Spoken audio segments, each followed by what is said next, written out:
So, this happened to my family in early 2002, when my daughter was a baby. My wife and I moved into a new house right after our daughter was born. It was a nice place in the suburbs. I would rather not mention in what city. The house was relatively new and surrounded by other houses with the same exact design and layout. We were still getting used to our new life there with our new baby when one night we heard the baby crying on the baby monitor. We were watching a movie in the living room, paused it, and went into the baby's room. The baby wanted her bottle. I stood in the doorway of the room while my wife tended to our newborn. I was smiling at the sight of this when suddenly my wife made a small sound of fear and surprise. She was looking out the window directly beside the crib. I walked over to her, and she didn't say anything. I looked outside and saw a woman that looked to be about our age, standing on our lawn and looking into the bedroom window. I went into protective mode and immediately walked out of the room and towards the front door with the intention of confronting her. My wife shouted before I could open the door. She ran away. I ripped the door open and walked outside. I looked around the house and walked a bit further onto the street, looking in both directions. No sign of her. I decided to walk around the whole exterior of my house to make sure this creepy lady had really left. I walked the perimeter of our house and didn't find her anywhere. I returned to my house to find my wife still holding the baby in our master bedroom, and I told my wife that I did not find her. After a little while of being creeped out and looking out the windows to make sure she wasn't still lingering around, we decided she was gone for good and went to sleep. The next day we saw the woman again, this time at night. And this time my wife was in the shower, and I was holding our baby in her bedroom. I saw the woman standing in the same spot on our lawn, peering into the bedroom at me holding my baby. I just looked at her for the longest time and she didn't move. My wife eventually walked into the room with a towel in her hair and approached me from behind, giving me a hug. I said, "She's back. Look, she's just standing there." My wife got incredibly creeped out at this point and insisted that we call the police. I was going to, but felt I wanted to confront her again. So I walked out of the room and opened up the front door, which was only about 10 feet away from the baby's room. I walked outside and the woman was still there. She turned to me. I walked onto our lawn about 20 feet away from her and said, "What are you doing? If you don't leave right now, I'm calling the cops. If I ever see you around here again, I will call them immediately." The woman smiled at me and then opened her mouth wide and let out a nightmare-inducing scream that sounded as if she was in pain. I knew right away that this woman was ill, like in the head. She turned around and ran away. This was terrifying, as I realized she was barefoot. She ran away like a little kid would, arms flailing. I went inside and my wife was already holding the phone.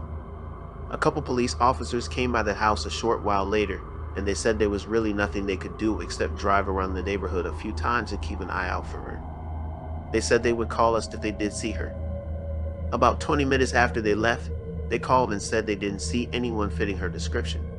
We were disappointed, but eventually fell asleep. After taking turns looking out the windows for hours, I had assumed the woman got a hint. A month had passed with no sign of her. Then one night, my wife and I were in bed when I heard a noise. I awoke and glanced at the alarm clock. It read 3:32 a.m. I listened for the noise to continue and heard giggling coming from the baby monitor.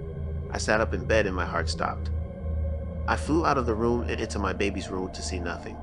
My baby was asleep and my wife had followed me. I was very confused for a moment and thought I didn't actually hear anything.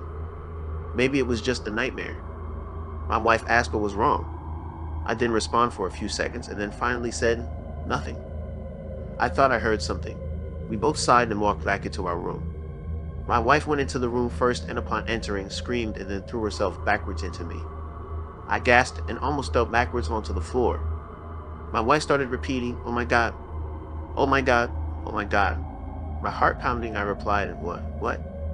I forced my way past her and walked into my bedroom. The woman was sitting Indian style on our bed.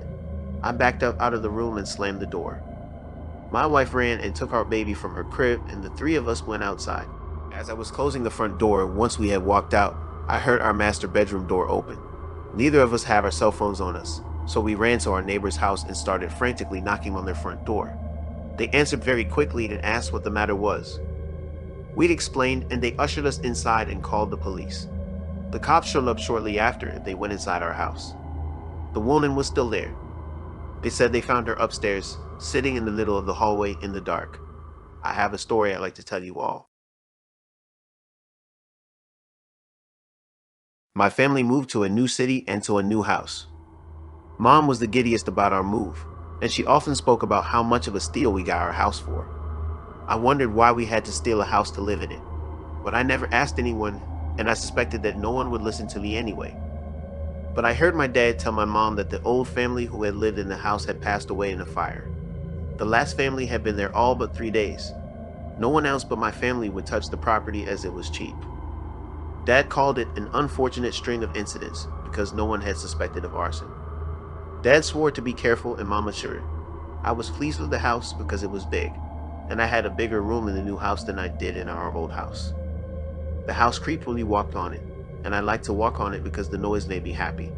We had a big backyard, twice the size of our old house at least, and I could afford to bring my friends over to play, my mom said.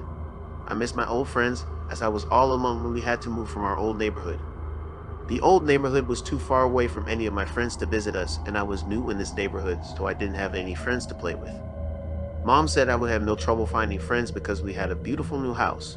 She said it would be a surprise. In our first week in the house, I found a friend in my room. He had the most curious eyes, and he was as tall as I was. His arms were bigger, and he walked around with a stocky stride. I sensed that he was short, but I didn't know many short people. He was dressed in a fanciful black shirt that could easily blend in with the night, and he stayed quiet as I walked into my room with my toys in my hand. Hello there, he said to me. He was seated on the floor where my toys were, but I saw that he didn't touch any of them, as they had been left the same way from where I had left them. He asked me what my name was, and I told him my name, Richard. He said it was a beautiful name for a handsome little boy like me. Are you my friend? I asked him, smacking my lips to think that my mom had brought a new friend for me to play with. A friend. His curious eyes darted in the orbs, and his lips trembled with an answer which I willed to be positive. My mom said I would get a new friend. Did Mom ask you to come play with me? I asked sternly, as I seized a long inhalation to catch myself. Oh, yes, he stammered without hesitation, and he brought himself up from his kneeling position and started to walk to me. I asked him for his name, and he said it was Donald. Donald was not 5 years old. He had the type of hair that Dad had on his face. Donald was nice to me, and he smiled when he walked to me. Would you like to play with my toy? I said, offering my hands out to him in charity. His hazel eyes fell onto me with a flatness, but I wasn't afraid. He was not taller than me, and he was nice. Sure. Where are your parents? He asked, and grabbed my squishy toy. He held it up to his nose and sniffed it. Then he stuffed it into his mouth and bit into it. Upstairs, ready to go to bed. Hey, careful, I squealed. Honey, Mom called from across the hallway where the bedroom was. What's going on in there? Donald looked into my eyes and shook his head. His lips moved, and he said to me softly, I'm fine, Mom. He dictated to me, I'm fine, Mom. I said it back to her. All right, sweetie, go to bed. It's your first day of school tomorrow. Mom belted from across the hallway. Do you want to play a fun game? Donald said to me, rolling my toy on his fingertips. My innocent 5-year-old eyes trained on the toy as it struck the floor and chirped noisily. Donald placed his calloused hands on my face and guided my attention back to himself. It's nighttime, and Mom says I have a day at school tomorrow. Will you come with me to school tomorrow? I asked. We're friends then, aren't we? Would you not want to play with your new friend? Donald asked me, and I was convinced. My eyes glowed, betraying my simpleness, and he smiled. What game? I have toys, I said. He shook his head and put his hands out. I looked into his hands, and my face flushed with nervousness. I chugged on my saliva in my tiny throat. He outstretched his hand and insisted. Then I took it. When my hand was in his, Donald said nothing, and he walked me to the door of my room and looked at me. I took the cue, and I reached out my idle hand to pull over the hinge. The door opened quietly, and Donald pulled me in after himself. His march was brisk, hurried, and I had no idea why he was walking so quickly until we got to the end of the hallway. It struck me that my new friend knew all about our house, but I insufficiently articulated the comment anyway. This is my house, and nobody gets to keep it but me, he said nonchalantly as he moved blindly into the direction of the kitchen, guiding me after him, and my stomach roared with appetite. I assured he needed food, and he asked me, turn on this one. I placed my hand on the black knob of Mom's cooker, and it snapped in the direction that he insisted. The surface fizzled, and then nothing happened. My mind reeled in wonder as I assumed what game it was that we were playing, so I asked him. Donald was walking away from me, inviting my step behind his by looking backwards one time and beckoning. "Come, turn this one too," he said. I walked up beside him and turned on the electric cooker. The sudden blast of a switch did not invite the heat of the kitchen that I always felt when Mom cooked, but I didn't think too much of it. When I had done as he asked, Donald smiled at me and grabbed my hands. "Let's go outside," he said to me, and immediately we were on his march. I followed after him towards the door in a daze, unsure of what I was doing. Donald led me across the street with my hands firmly in his when a loud bang rocked the night. He then let go of my hand. It was the last time I would see my parents or Donald.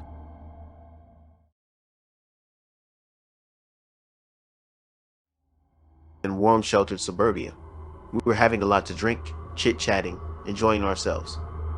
Of course, when you're having fun, time hits the fast-forward button, and those few minutes turned into an hour. I had too much to drink. My friend has an abrupt bedtime, so I had to dodge out early, still intoxicated. I felt too shameful thinking I would be asking too much to stay in his house, to sleep off the drunkenness. I suppose he was either too rude or too drunk to consider it himself. Whatever. Sometimes a little inconvenience makes you appreciate everything else. I needed about another hour or so to sober up and drive back. As fast as time passed during my stay, it decided to drastically slow down as soon as I stepped out of his house. It was a cul-de-sac area, a concrete jungle with the stem of the street breaking into a fork. Alongside the road, my car was parked. The only street light that worked was in the middle of the cul-de-sac circle, about 80 yards away. I stumbled towards my car, produced my keys, felt the metal line up, opened my door and shifted to the backseat. Because this was a dark, strange, and unfamiliar neighborhood, I took the leftover newspapers and a sweater in my backseat to cover myself up. I wanted to camouflage myself and not just be some guy awkwardly sitting in his car, waiting for time to pass in order to drive home. I couldn't fall asleep. The uncomfortable feeling of a cheap backseat bed enshrouded in darkness didn't make the chance of slumber easier. It felt too ominous. And of course my mind began to wander. I thought of worst-case scenarios like how the police would shine their lights on me through the window, or a drunk driver hitting my car, and wait. In the distance, about 100 yards away, I could hear footsteps approaching. The gravel scuffed with each step forward, growing in proximity, but periodically taking stops. I wondered why, until it made sense in my mind. Whoever it was probably looking through cars carefully, with the intent to steal one. I couldn't recall how many cars were on the block, but I counted 3 full stops until he was at my window breathing. I froze. There was no more than 1 foot between us. The car encapsulated me as I lay hidden beneath backseat clutter, forming myself into an object, trying my hardest to be unnoticeable, unmoving, and simply not there. "I see you," said a 40-plus-year-old man in a perverse baby talk. Imagine when you were playing hide and seek, and one of your friends tricks you into coming out. He said it in that tone of voice, as if baiting me, like he was questioning whether the clutter in the backseat was just clutter or a person. I did not want to move or check the window. I remained cluttered. Give me an Academy Award. My body reacted by minimizing my breathing so much that I felt paralyzed. I dared not look. My eyes fixated on the back of the passenger seat. I did not blink. I did not move. I did not breathe. My heart was pounding so hard it shook my body with each throb. He circled around the car. My ears didn't fail me. I heard the steps. I felt like I was part of the car. I could feel him touching the trunk as he carefully pressed down on it, as if to test the alarm, as if to test me. I was in the middle of fight or flight. I couldn't do either without elevating danger. I was frozen and hoping that he was bluffing. He circled the car again. The door handle to my right jiggled. He was pulling it multiple times. "I see you." Same tone, but more agitated and stressed, more convinced that he was trying to make that clutter move, revealing itself to be of his expectations, that it was me. My muscles tensed like a cow before slaughter. Tap, tap, tap. That had to be metal against glass. "Take a penny right now and tap your window." A crowbar? A knife? A rock? My eyes fixated on the seat in front of me, never averting my gaze like he was. I was covered enough to where I couldn't see beyond the seat in front of me. I know I couldn't see him, but I could feel his eyes resting on top of me. "My name is Poker Face." "What's your name?" The voice changed in a lower, demented, and serious tone. My mind forced a visual. It wasn't anything human. I already accepted my death. I was ready to be shot in the head, ready to take a life-changing bullet, Multiple knife wounds. Just make this sleep bearable, not excruciating as you drain me of life. I wouldn't know how to react. My thoughts grew dimmer. I imagined my friend waking up the next morning after a calm night of safe and sound sleep, only to discover my mutilated, defiled, and bloody body hanging outside my car door. It was then I heard nothing but my own heart. What was this person doing now? Just staring at me in the middle of the night, talking to me? Or a messy pile in the back seat? Time froze. The footsteps were being swallowed in the distance. He left. I waited another hour until the sun showed hints of itself. I jumped in my front seat and bolted out of there, wide-eyed and sober.